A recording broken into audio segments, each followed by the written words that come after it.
अस्सलाम वालेकुम। Hello guys, how are you? Hope you will very good, fine.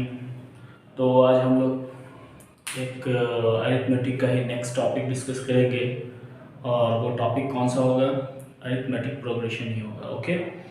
तो मैंने आपको ये बताया था कि दो कोई भी नंबर हो या कोई भी लेटर हो या कोई और ऐसी वस्तु हो, कोई चीज़ हो जिसके बीच की दूरी या डिस्टेंस वो बराबर हो, समान हो, समान अंतर हो उन दोनों के बीच में, उन्हें समांतर कहते हैं। और श्रेणी का भी मतलब बताया था मैंने आपको। समांतर श्रेणी मतलब अरिथमेटिक प्रोग्रेशन। ठीक है।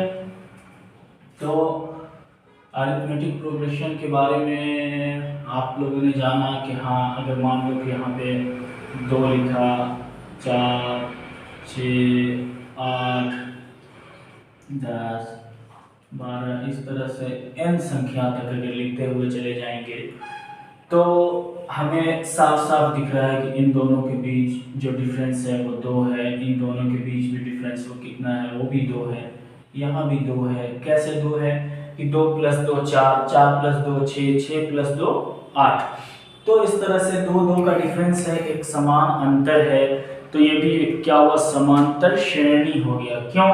क्योंकि श्रेणी का मतलब मैंने आपको सूची बताया था, लिस्ट बताया था। ये जो एक लिस्ट है, ये पूरा का पूरा क्या है?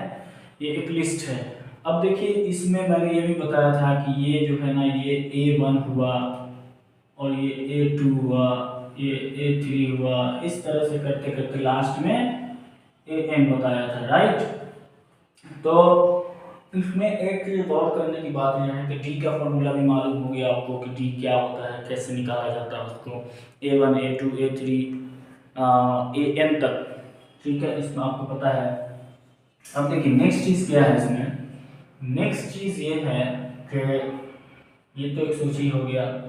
अभी ये बढ़ते हुए क्रम में, अच्छा देखो भाई, समांतर श्रेणी जो होती है ना, वो कितने प्रकार की होती है, कितने टाइप्स की होती है? वो 2 तरह की होती है बेसिकली। हिंदी में इसको बोलते हैं, जैसे कि हिंदी में बोलते हैं परिमित, परिमित श्रेणी। इसी को इंग्लिश में बोलते हैं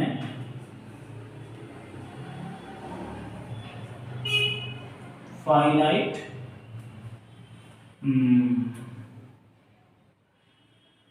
फाइनाइट प्रोग्रेशन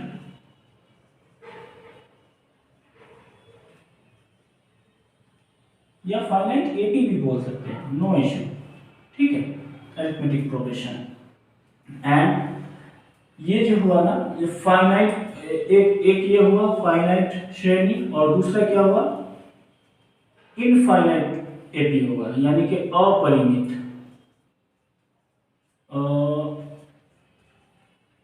अपरिमित श्रेणी मतलब इनफाइनाइट एपी, राइट। तो अब इन दोनों प्रकार के एपी को हम लोग समझेंगे। बस कुछ भी नहीं है, वेरी सिंपल है, वेरी सिंपल। अपरिमित और परिमित, यानी परिमित यानी फाइनाइट हो गया। जैसे मैंने ये लिखा कि ये 2 4 6 8 10 12 लिखा, ठीक है नहीं? तो ये एक लिमिटेड, एक सर्टेन, एक उसका जो है डिस्टेंस होगा, स्पैन होगा। मतलब कि वो 2 से लेकर के अगर 10 तक है या 12 तक है और उसके बाद कुछ भी नहीं है, तो वो एक फाइनाइट है। ठीक है नहीं?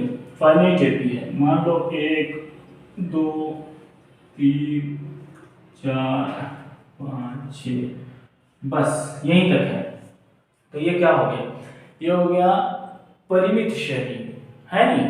फाइनाइट श्रेणी।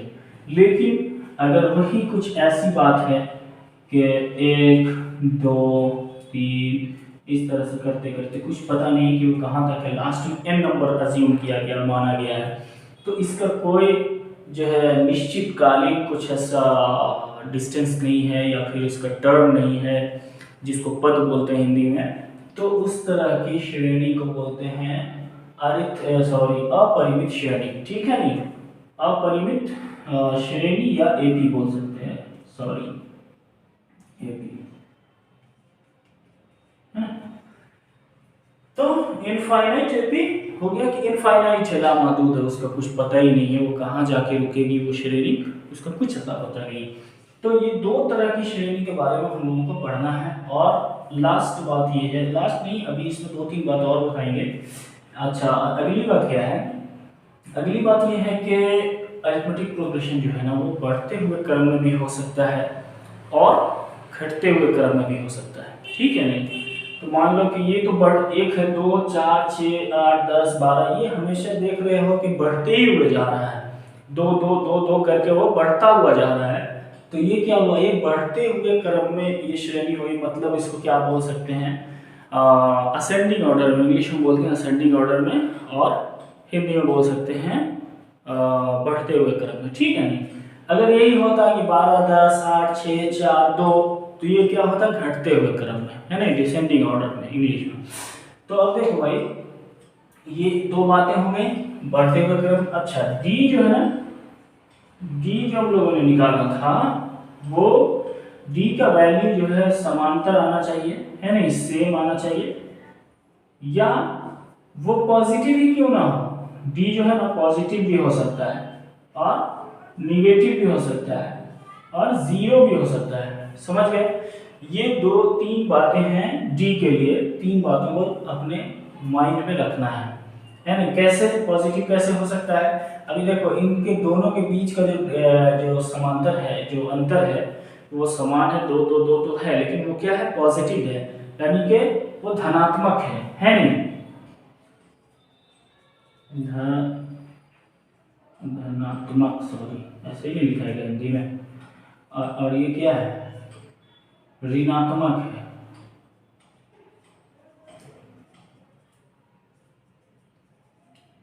ऋणात्मक, और ये क्या है, शून्य है, शून्य, ठीक है? तो ये 3 प्रकार के डी आ सकते हैं। वो कैसे?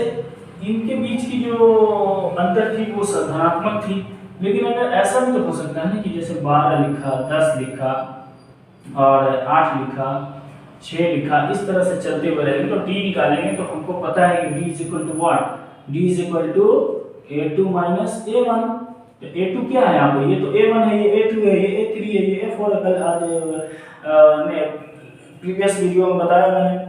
तो a2 क्या है, ये 10 है, 10 माइनस a1 क्या है, 12, यानी कि 10 माइनस 12 कितना हो जाएगा, 10 में से 12 चला जाएगा तो क्या हो जाएगा, -2 नहीं हो जाएगा।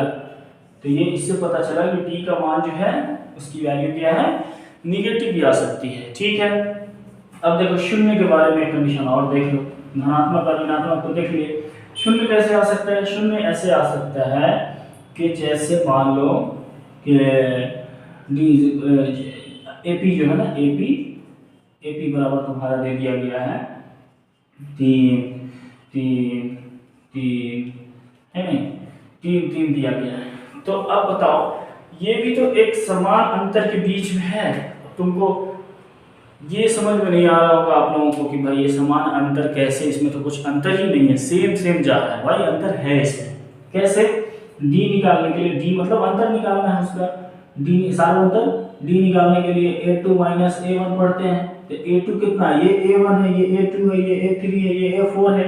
तो a2 कितना है, 3 है, माइनस a1 कितना है, वो भी 3 है। तो 3 माइनस 3 कितना हुआ, 0 आ गया, नहीं 0। इसके भी आगे देखेंगे तो इसी तरह से आएगा। तो डी का जो है कंडीशन ये था, डी के लिए शर्त ये थी कि भाई वो पॉजिटिव भी आ सकता है और निगेटिव भी आ सकता है और वो शून्य भी आ सकता है। तो गाइस, आप लोगों ने आज क्या क्या सीखा ये कि भाई एपी जो है वो 2 प्रकार की होती है, फाइनाइट एंड इनफाइनाइट, ठीक है? अब देखिए, फाइनाइट मतलब कि हिंदी में इसको परिमित, अपरिमित। और डी के लिए भी आप लोगों ने कंडीशन समझ गए कि ये इस तरह से डी निकालते हैं। और अभी बाकी है कुछ बातें सीखने के लिए बाकी है, जैसे एन है नहीं, लास्ट का कितना नंबर है वो एन तक है, तो एन को भी निकाल सकते हैं, उसका भी फॉर्मूला है। अब बीच में कितना पद आएगा, 12 के बाद कोई आ सकता है 13, या ये देखो पहला पद 2 है, दूसरा पद 4 है, तीसरा 6 है और चौथा 8 है, पांचवा 6 है। छठा 12 है, तो सातवां आठवां छोड़ करके नौवां पूछेगा डायरेक्ट कि नौवां पद क्या है उसका, है नहीं? तो A9,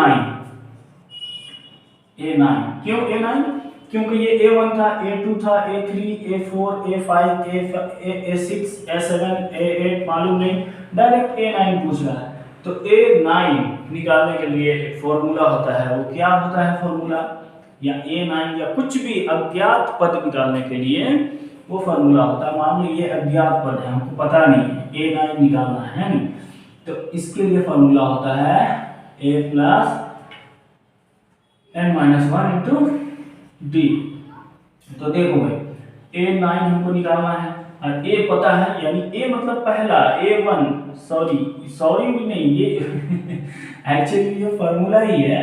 तो A जो है ना हमेशा फर्स्ट टर्म लिया जाएगा, हमेशा कहीं भी। तो फर्स्ट टर्म क्या होगा, यहाँ पर AP दे दी गई है, तो पहला टर्म 2 है, अब प्लस n क्या डालेंगे, n यहाँ पर ये डालेंगे, ये अज्ञात वाला है ना, तो 9 माइनस 1 इंटू डी, आपको पता है 2, इन दोनों के बीच की जो अंतर है वो 2 है, ठीक है। तो A9 इक्वल टू 2 प्लस 8 2, यानी कि 2 प्लस 8 यानी 16, 16 2 18, यानी A9 जो है आपका नौवां पद जो आया वो कितना आएगा, 18 आएगा। कैसे, अभी चेक कर लेते हैं। छठा पद तक 12 था, 2 का डिफरेंस है, तो 2 और जोड़ दीजिए तो सातवां पद कितना हो जाएगा, 14 हो जाएगा। अच्छा, आठवां पद कितना हो जाएगा, 16 हो जाएगा, और नौवां पद कितना हो जाएगा, 2 और बढ़ा दीजिएगा तो 18 नहीं हो जाएगा। तो A9 आपका 18 आया। अब इसी तरह से n निकालने के लिए फॉर्मूला है, वो भी मैं आपको नेक्स्ट वीडियो में बताऊंगा। Thank you.